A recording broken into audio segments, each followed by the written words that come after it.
Uy, we have here the Seven of Wands energy. So this is the, yeah, we're hearing that song. You know that song. God knows. God knows I want to break free. Yeah.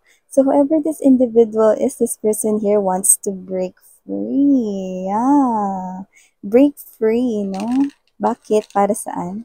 Parang matagal niya na itong nilalaban, no? Isa itong klase ng battle na siguro sa kanyang sarili, no? Yun ang nakikita ko rito. So, this person here could be nilalabanan itong ganitong klase ng emotional battle ng medyo matagal-tagal na. At ano namang kinalaman nyo rito, alamin natin yan. Ooh, this person here thinks that you are a soulmate, a perfect match para sa kanya. So, ano ba yung gusto niya ditong ma-release sa kanya? No? Ano ba yung break free na tinutukoy niya rito? No? So, ito ba ay ang kanyang emotions, pagmamahal for you? Let us see. Thank you so much, Archangel Michael and angels and guides. What do we have here for my collective? For may mga nakshis.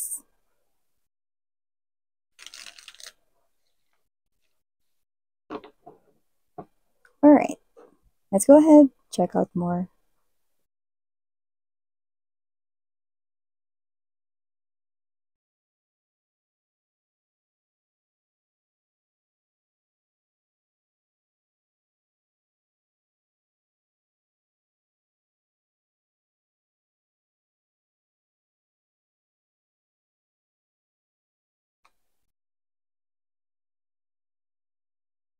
Ooh, that's nice.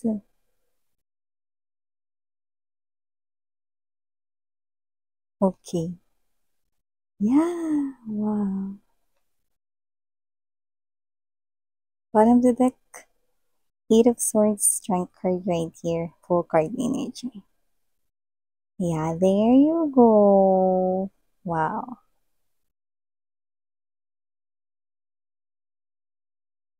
So, hey there mga my loves collective. Hi and hello new subscribers. Ako po si and welcome. At sa mga returning viewers, thank you so much for the warm love and support you're giving me. So, we do not have any gender right here and of course, this is timeless as well. So, babae, lalaki, LGBT? You're all welcome here. Pwede nyo i-flip yung roles kung gusto ninyo since this is general reading. And of course, at the end of the day, always have your free will with you na free nyo rin gamitin anytime, anywhere. So nakikita ka dito. Someone here, is like this.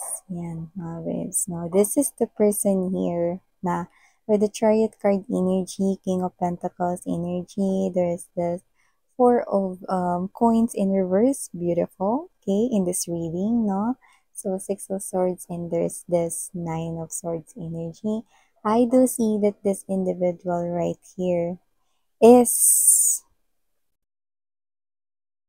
gagawin niya na to. Yan, no? Ano ba yung gagawin niya na yan, Miss Yan, no? With this Chariot card right here, this person here will do this, no? Any day, no? Simula ngayon or baka mamaya, bukas, sa makalawa, sa susunod na linggo, nakikita ko that this person here is like this. I'm not delaying this anymore. Tutuloy ko na to. Ayan, no? Someone here is talking to himself and herself, no? Kinakausap niya yung sarili niya rito. Pwedeng nakatingin siya sa mirror or hindi. But this person here is talking sa sarili niya, no? So, parang siya to na pag kinakabahan ka, no, kasi may nervyos siya. Di ba kapag kinakabahan ka, no, bago ka sumalang sa kahit na ano, no, pwedeng contest, pwedeng quiz bee, mga quiz bee, or mga parang mga patimpalak, no? Pag kinakabahan ka, anong ginagawa mo? You move, di ba? You move your body, no? Pwedeng nag stretching ka or lakad-lakad ka, di ba? Pag kinakabahan ka, no? Why? Because you want to regain confidence, no? You want na magkaroon ng confidence at extra lakas ng loob, 'di ba, para magawa ito. So, this person here is decidido na siya ritong gawin ito ngayon. So, maghanda ka na kasi mabilisan 'to mga babes, 'no? This person here will rush into you, 'no? Yan, look at that. This person here will rush into you and will now confess ang kanya ditong nararamdaman for you. This person here is not delaying this anymore. So, posibleng makailang beses na rin tong na-delay at posibleng dahil sa ninenervyos siya, no, ng malala, no, or posible rin naman na meron ditong energy na mayroon siyang mga situations na inasikaso, no, related sa kanyang trabaho or work. Okay?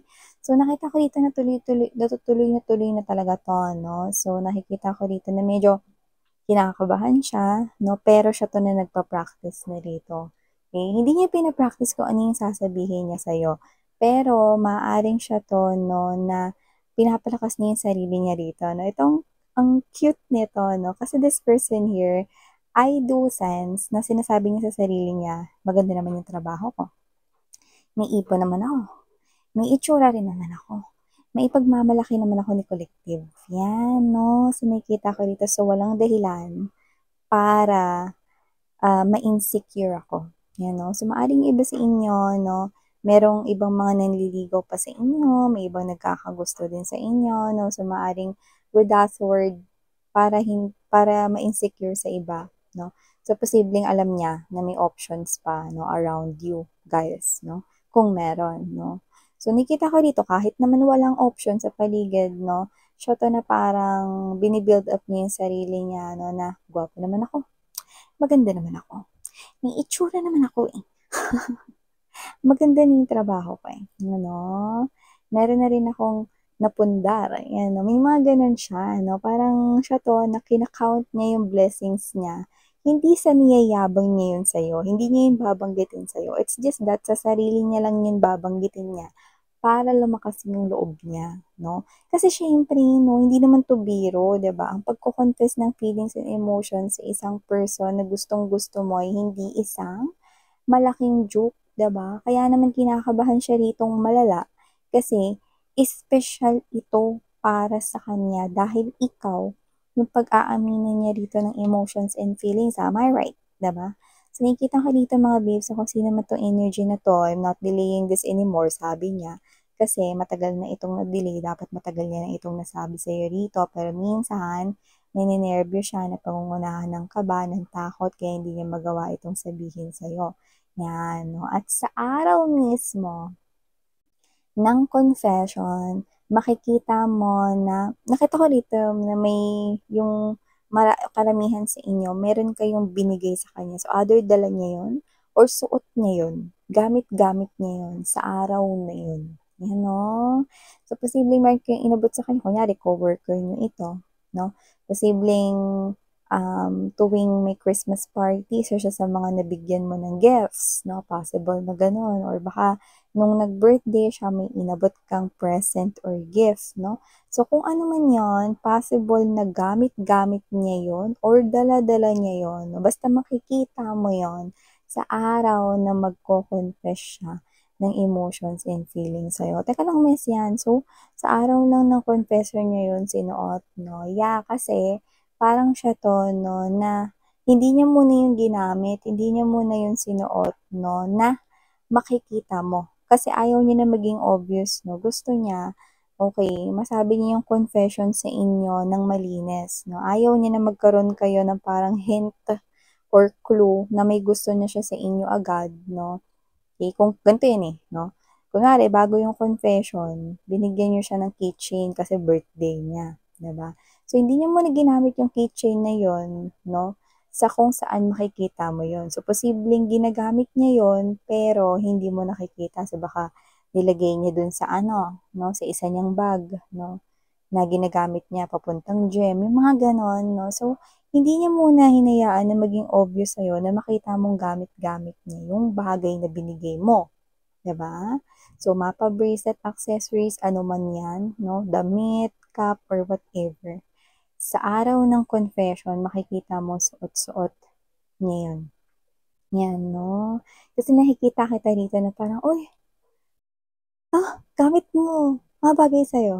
Yan 'no. Gusto mo ba yung kulay 'no, parang gano'n ka pa 'no, pero wala kang kakulo-kulo rito 'no.